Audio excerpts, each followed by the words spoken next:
None of our communities who have been engaged in this battle want to come back and say, I told you so, after spills take place.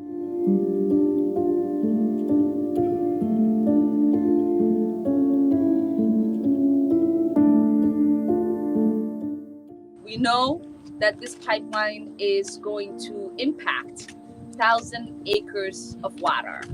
It will touch 211 bodies of water.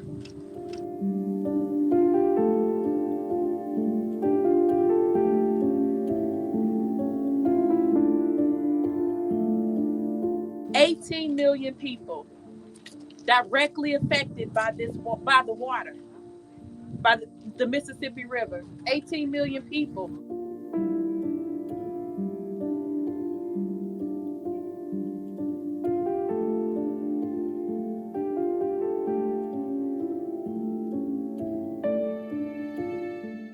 Let's send a message to the fossil fuel industry that they should have listened at the beginning, that they should have respected indigenous sovereignty at the beginning, that they should have respected climate science at the beginning. And that's too bad about your investment. That is too bad.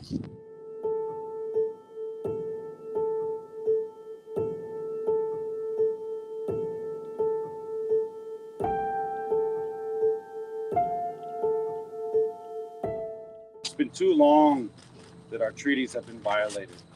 It's been too long that we've been marginalized and ignored. Our treaties are protected under the United States Constitution, Article 6. They need to be heard. Our voice needs to be heard.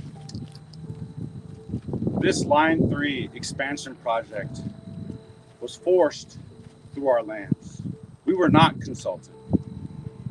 We have asked the federal government to perform a federal EIS, and they have ignored our request.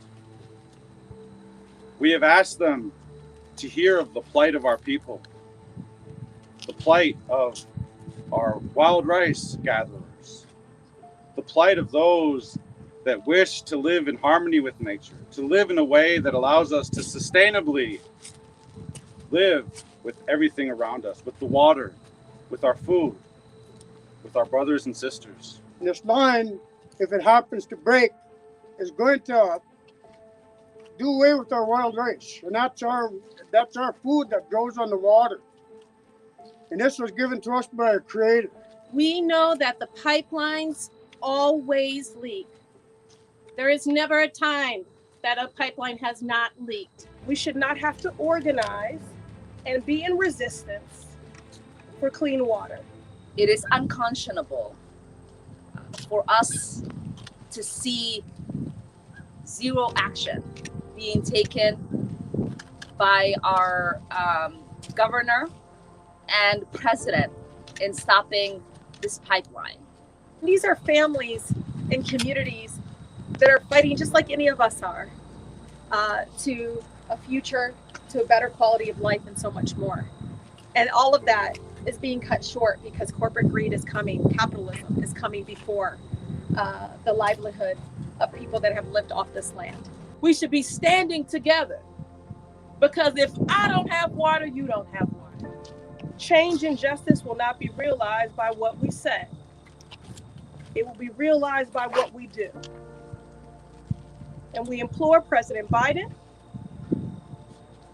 to practice racial justice, to practice climate justice, to honor the sovereignty of the Native people, to honor these treaties, and to honor the land.